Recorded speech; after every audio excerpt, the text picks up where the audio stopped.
programang ito ay rated SPG. Striktong patnubay at gabay ng magulang ang kailangan. Maaaring may masiselang tema, lengguwahe, karahasan, sexual, horror o droga na hindi angkop sa mga bata.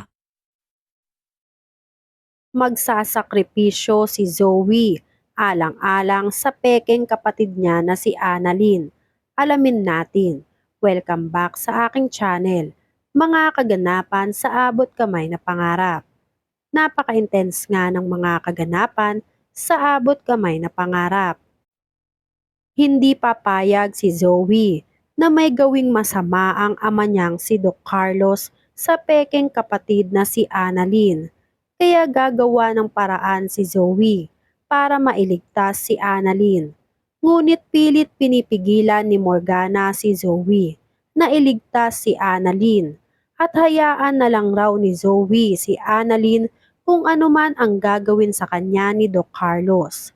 Dahil mas gugustuhin raw ni Morgana na mawala na si Annalyn dahil pabor daw yon para kay Zoe. At least raw ay si Zoe lang ang magmamana ng buong Apex.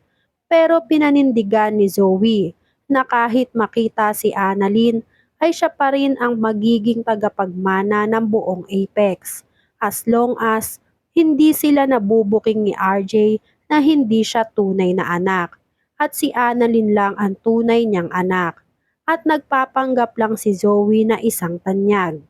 Kaya gagawin pa rin raw ni Zoe ang lahat para makuha si Annalyn kay Doc Carlos. Tila nakukonsensya na nga si Zoe sa lahat ng kasamaan na ginagawa nila sa pamilya Tanyag. Kaya pipilitin ni Zoe na gumawa ng tama alang-alang kay Annalyn. Sa kabilang banda, nagplano si Doc Cherry na puntahan si Doc Carlos sa hideout niya para pakiusapan si Doc Carlos na wag siyang idadamay sa kung anuman ang gulo na pinasok ni Doc Carlos. Dahil ngayon raw ay lumiliit na ang mundo ni Doc Carlos at anumang oras ay mahuhuli na at matutuntun na ng mga pulis si Doc Carlos. Kaya minabuti ni Doc Cherry na hanggat may oras pa ay pakiusapan na si Doc Carlos na huwag siyang idamay. Nakita ni Doc Kim na mukhang may lakad si Doc Cherry. Naisip ni Doc Kim na baka magpupunta si Doc Cherry sa lugar kung nasaan si Doc Carlos dahil napag-alaman ni Doc Kim na may tinatago si Doc Cherry at nagsisinungaling lang ito sa kanya. Kaya lumakas ang kutob ni Doc Kim na tinutulungan ni Doc Cherry si Doc Carlos para magawa ang mga plano nito. At panigurado na alam ni Doc Cherry kung nasaan matatagpuan si Doc Carlos. Kaya sinundan ni Doc Kim si Doc Cherry at tama nga ang hinala ni Doc Kim dahil nagpunta si Doc Cherry sa hideout ni Doc Carlos. Maingat sinundan ni Doc Kim si Doc Cherry papasok sa hideout. Laking gulat ni Doc Kim nang tutukan ni Doc Carlos si Doc Cherry ng baril at tinanong si Doc Cherry kung ano ang ginagawa sa hideout niya. Kinabahan si Doc Cherry kay Doc Carlos. Dinerecha ni Doc Cherry na kaya siya nagpunta kay Doc Carlos ay para makiusap. Nagtataka naman si Doc Carlos kung anong pakiusap ba ang sinasabi ni Doc Cherry. Kaya sinabi ni Doc Cherry kay Doc Carlos na lumiliit na ang mundo ni Doc Carlos. Kaya kung magpapahuli man raw si Doc Carlos ay wag na sana siyang idamay pa ni Doc Carlos. Dahil si Doc Carlos lang naman daw talaga ang may kasalanan kung bakit namatay si Doc Lindon at si Doc Carlos lang ang dahilan kung bakit hindi natuloy ang kasal ni Lynette at RJ.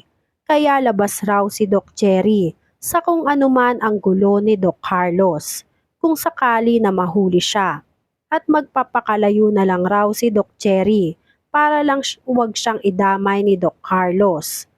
Ngumisi si Doc Carlos kay Doc Cherry. Sinabi ni Doc Carlos kung hindi raw papayag si Doc Cherry na madamay sa kaso ni Doc Carlos ay mas mabuti raw na mabura na sa mundo si Doc Cherry.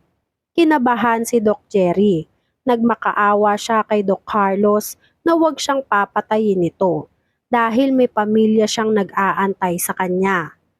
Kaya maawa raw si Doc Carlos sa kanya.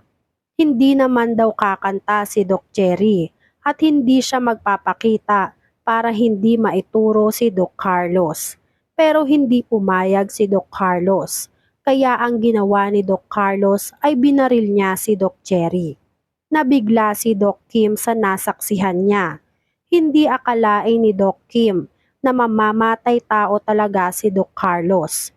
Kaya maingat na nagtago si Doc Kim upang hindi siya makita ni Doc Carlos. Maya-maya, tumawag si Zoe kay Doc Carlos. Nagmamakaawa si Zoe kay Carlos na pakawalan na at ibalik na sa kanila si Annalyn. Dahil nag-aalala na si Zoe sa kaligtasan ni Annalyn, pati na rin sa kaligtasan ni Doc Carlos. Dahil pinaghahanap na ng mga pulis si Doc Carlos. Kaya naman nakiusap si Zoe na kung maaari ay magtago na lang ito at pakawalan na si Annalyn. Nang sa ganon ay hindi na mapahamak ang buhay ni Doc Carlos. Nagsabi si Doc Carlos na hindi na niya ibabalik pa si Annalyn dahil nabaril na niya si Annalyn. Dito na nga bumuhos ang luha ni Zoe. Iyak nang iyak si Zoe at tinatawag ng daddy si Doc Carlos. Narinig ni Lynette ang pagmamakaawa ni Zoe. Nagtataka si Lynette kung sino ang kausap ni Zoe sa cellphone. Kaya nilapitan ni Lynette si Zoe at tinanong kung ano ang nangyayari sa kanya. At bakit iyak ng iyak si Zoe? Nagimbal si Zoe dahil narinig ni Lynette na may tinatawag siyang dad at nagmamakaawa pa ito. Hindi alam ni Zoe kung ano ang isasagot niya kay Lynette. Nag-iisip si Zoe ng palusot para hindi siya mabuking ni Lynette. Samantala, ididispatcha na ni Doc Carlos si Annalyn. Balak ni Doc Carlos na ilagay si Annalyn sa isang drum at ipaanod sa ilog. Nang sa ganon ay sa ibang lugar mapadpad si Annalyn. Sinukat ng kasabwat ni Doc Carlos kung kakasya ba si Annalyn sa drum. At nang tinanong siya ni Doc Carlos ay sinabi niya na kasya na si Annalyn dahil maliit lang daw naman si Annalyn. Lingid sa kaalaman nila na nasa paligid lang nila si Doc Kim. At alam na ni Doc Kim lahat ng plano ni Doc Carlos. Pag-alis nila Carlos para kunin si Annalyn, naglakas ng loob si Doc Kim na pasukin ang loob ng hideout ni Carlos. Nang sa ganon ay mailigtas niya si Annalyn. Maingat na pumasok si Doc Kim at kitang-kita ni Doc Kim si Annalyn na may tama ng bala ng baril. Nagimbal si Doc Kim sa nakita niya. Naawa si Doc Kim sa kalagayan ni Annalyn. Nag-isip mabuti si Doc Kim kung paano niya makukuha si Annalyn kay Carlos. Maililigtas na kaya ni Doc Kim si Annalyn o susunod na si Doc Kim kay Lyndon? Yan nga ang mga kaganapan at mga dapat nating abangan sa abot kamay na pangarap. Kung gusto nyo pa ng mga ganitong klaseng video, ay mag-subscribe at i-like itong video na to. Maraming salamat po. I got you!